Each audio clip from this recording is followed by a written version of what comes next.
Silahkan. Ya, selamat siang, Assalamualaikum warahmatullahi wabarakatuh. Alhamdulillah ini film kedua saya di horor. Memang kalau di horor ini luar biasa ya, tantangannya juga berat gitu ya. Tapi memang segala sesuatu harus dicoba. Di sini saya berperan sebagai Umi Hanung, di mana saya sebagai istri dari Ustadz Irfan. Banyak judul.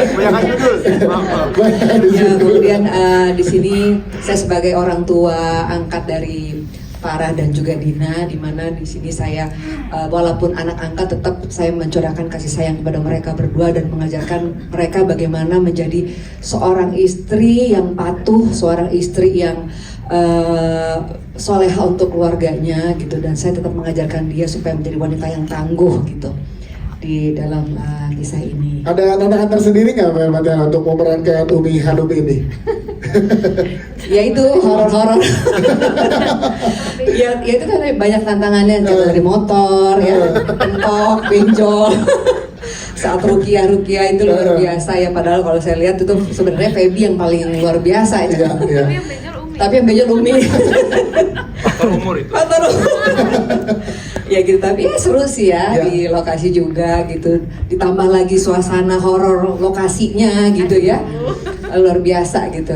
Banyak tantangannya, tapi karena kita rame-rame seru-seru aja. Siap, terima kasih, tepuk tangan dong untuk Mbak Matiana, terima kasih. Kita ke Bang Alfi sebagai, tadi udah di-spill sedikit sebagai Ustadz Irfan di sini. Boleh jelaskan gimana sosok Ustadz Irfan dan karakternya, berarti seorang bapak yang seperti apa gitu, silakan. Oke. Assalamualaikum warahmatullahi wabarakatuh. Selamat siang. Saya berperan sebagai Ustadz Irfan, Ustadz yang memiliki pesantren dan bapak-bapak banget ya. Iya, bapak-bapak banget yang memiliki anak didik banyak yang dianggap sebagai anak kandung, tapi tetap terjaga yang mana batasan-batasannya gitu kan, terutama kepada santriwatinya. Dan seorang bapak yang sangat peduli dan menjaga apa yang bisa dilakukan atau ikut campur kepada urusan anak dan rumah tangga anak, apa yang tidak. Jadi mencoba menjadi bapak yang wise dan suami yang wise. Itu berat ya berarti untuk Bang Alfi memerankan karakter menjadi bapak yang baik, suami yang baik. Karena apa yang bisa diambil kalau gitu dipelajari dari karakter Ustadz Irfan in real life? In real life ya, karakternya adalah yang kupetik ya. Iya. Yang kupetik adalah seorang bapak yang tidak mencampur rumah tangga anaknya. Berarti ini sebenarnya penting ya untuk penting banget. Berarti dari sudut pandang orang tua juga nanti akan dikasih lihat gitu di film ini ya. Yes. Jadi zaman sekarang mungkin kita nggak bisa kepada anak-anak kita terlalu kayak kamu nggak boleh begini, kamu nggak begitu, nggak bisa. Anak-anak zaman sekarang mereka butuh seorang partner yang penting ada dan memantau. Dan apalagi terlebih anak kita sudah menikah kan begitu kan. Kita nggak bisa ikut campur dalam rumah tangga dia. Kita hanya bisa mantau gimana ketika dia speak up, gas. Nah, berarti akan ada sudut pandang orang tua yang tahu batasan-batasan terhadap anaknya gimana. Kadang karena gini ya, kalau orang ketiga itu kan macam-macam ya. Iya. Orang ketiga dalam rumah tangga itu ada siapapun itu, bahkan termasuk orang tua sekalipun. Jadi emang bagi aku pribadi, in real life ini sangat-sangat pelajaran buat para orang tua kepada anak-anaknya. Itu dia, tepuk tangan dong untuk Bang Alfi. Terima kasih Bang Alfi. Selanjutnya kita juga punya Ashira Zamita di sini. Ashira, boleh dong ceritain ke teman-teman karakternya seperti apa dan juga nanti konfliknya akan gimana sih yang kita temuin di karakter kamu. Assalamualaikum warahmatullahi wabarakatuh. Selamat siang semuanya. Thank you for coming. Perkenalkan, nama aku Ashira Zamita, berperan sebagai Dina.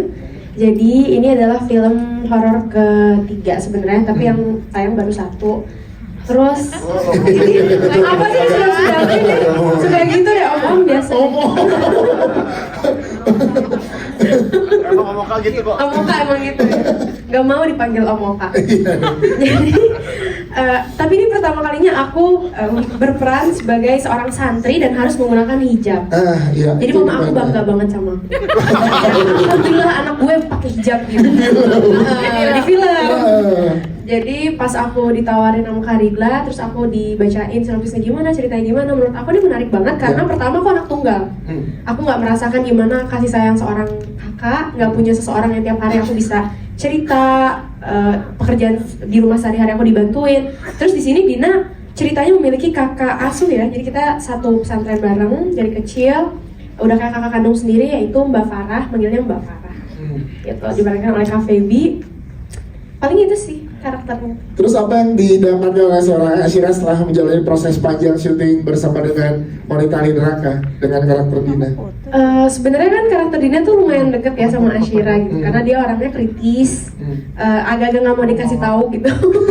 Kayak waktu si Abinya curhat, Dina yang udah ini lagi, terus mungkin di sini juga ada sudut pandang dari seorang adik atau saudara siapapun yang ketika kakaknya menikah pasti ada rasa kehilangan, ada rasa ingin mengintervensi. Kalau kakaknya kenapa-kenapa mungkin lebih kurang wise lah kalau ketimbang orang tua. Yeah. Jadi yang aku pelajari adalah mungkin lebih ke sisterhood. Walaupun aku nggak punya saudara, tapi kan punya teman-teman, sahabat-sahabat. Sejauh mana aku harus ikut campur dan pengorbanan sih terhadap seorang kakak. Itu dia, tepuk tangan dong untuk Asyira yang saya minta. Terima kasih Cila. Selanjutnya kita ke Feby Restanti. Feby boleh ceritakan di sini karakter Farah seperti apa dan apa juga yang membuat seorang Feby untuk ikut terlibat di Wanita Ahli Neraka ini. Silakan. Assalamualaikum warahmatullahi wabarakatuh. Selamat siang semuanya. Terima kasih udah datang. Aku Feby Restanti. Di sini aku berperan sebagai Farah. Kalau aku pertama kali kenapa mau, pertama emang film horor tuh challenge baru buat aku karena aku belum pernah main film horor sebelumnya. Jadi ini horor pertama kamu ya?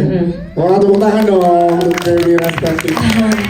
Iya, jadi karena aku belum pernah sebelumnya, aku merasa tertantang pengen coba. Apalagi pas ditawarin juga judulnya sangat provokatif, bikin aku pengen tahu apa sih sebenarnya isi dalam ceritanya.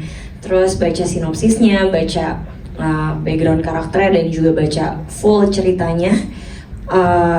Aku makin tertarik lagi untuk join bareng di Wanita Ahli Neraka karena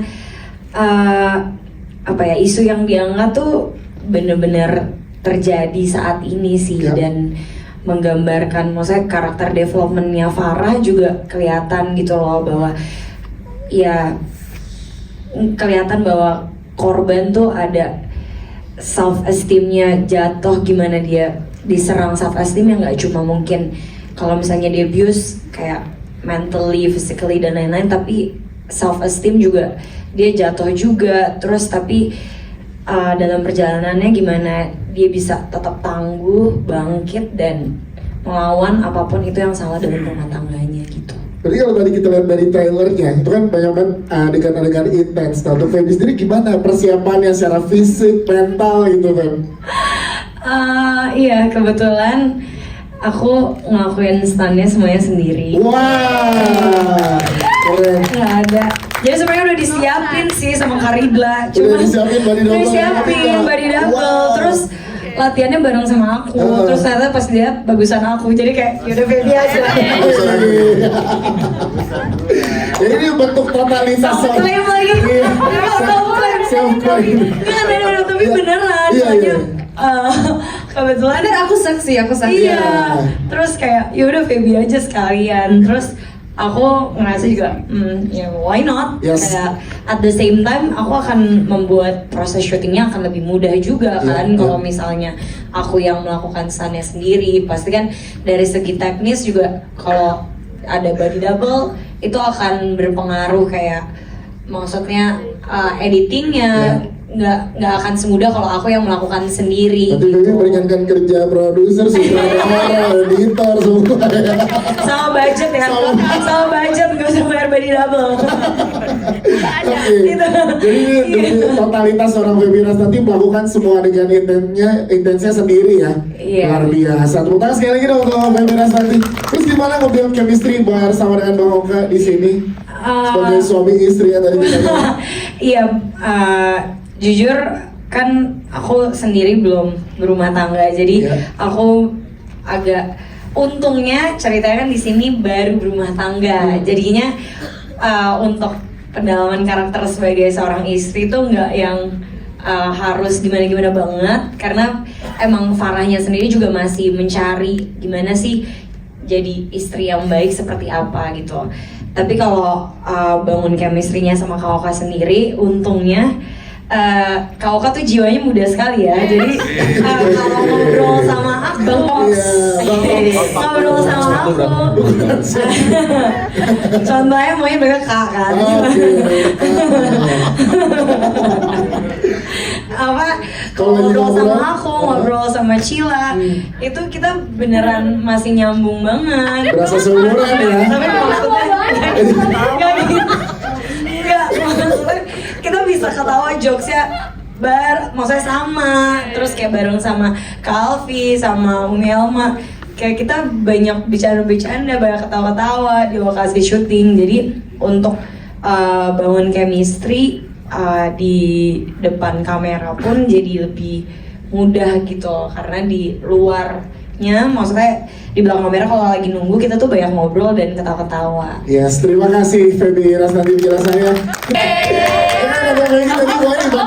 Kak Oka, Bang Oka, ini gimana berperan sebagai wah seperti apa sih, karakter yang seperti apa yang boleh diceritakan ke teman-teman media suami idaman kah dari wanita-wanita yang akan nonton nanti? Silakan. Selamat siang semuanya, apa kabar? Ya, ini film horor yang mungkin udah ke berapa ya? Udah banyak Enggak, maksudnya kan genre lagi bahasa-bahasanya, jadi mau nggak mau kan. Oh iya. Selain itu juga harus malu. Enggak. Jadi emang bener, jawaban aku tuh hampir mirip banget sama Feby. Judulnya sangat provokatif, Wanita Ahli Neraka. Pengen tahu isu yang pengen diangkat ke permukaan itu seperti apa. Pertama kali dapat tawaran ini ditelepon langsung sama Eca, dikasih unjuk premis, habis itu langsung dikirim skrip, dibaca. Itu yang ada di kepala aku. Yang pertama tuh, wow, ini benar-benar temanya sangat berbeda. Mungkin tadi buat teman-teman wartawan, kalau nonton di trailer itu kalimat-kalimat yang Wahab itu sebetulnya dia lagi ngomong sama siapa. Dia pingin wanita yang seperti A, dia pingin wanita istri yang seperti B. Itu dia lagi ngomong sama siapa sih? Sebenarnya Wahab itu yang bikin saya tertarik ya. Karakter ini adalah seseorang yang sedang menjalani proses pilkada. Oh, momennya luar biasa nih. Pas nih. Bupati itu Soal bupati, iya. Maaf ini udah Beda, itu beda. Bupati. Beda nih. Jadi yang bikin saya tertarik itu adalah pertama, iya belum pernah main karakter seperti itu yang sedang mengalami proses naik jadi bupati gitu ya. Tapi ketika dia menginginkan seseorang pendamping, itu tujuannya adalah untuk mencukupi rasa haus batinnya dia, menyempurnakan agama, atau hanya sekedar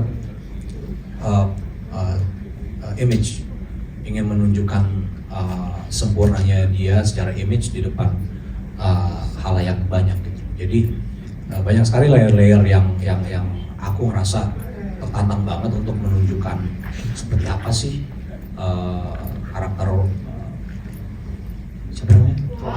Wahab itu di iya itu, dan itu sih akhirnya jadi ngerasa wow, ini sangat multidimensional banget karakternya. Ya sebenarnya kalau Bang Oka sendiri kelihatannya di sini nanti setelah teman-teman nanti di 14 November menonton akan dapat sudut pandang apa kalau dari sisinya Wahab? Benar. Belum, itu dia. Sudut pandang apa? Bener-bener jawabnya. Ini yang kali dimasuk sama Feby nih, jokesnya nih bisa masuk ke semuanya. Gitu ya. Masuk Makanya kan? pas Masuk bonding kan? Bisa gampang kan ya. masuk? Masuk. Lagi ngejok itu. Iya lagi joke. Lagi joke. Akan dapat sudut pandang dari Wahab, nantinya akan dapat oh kayak gini nih kesan seperti apa sih yang ditampilkan setelah menonton nanti.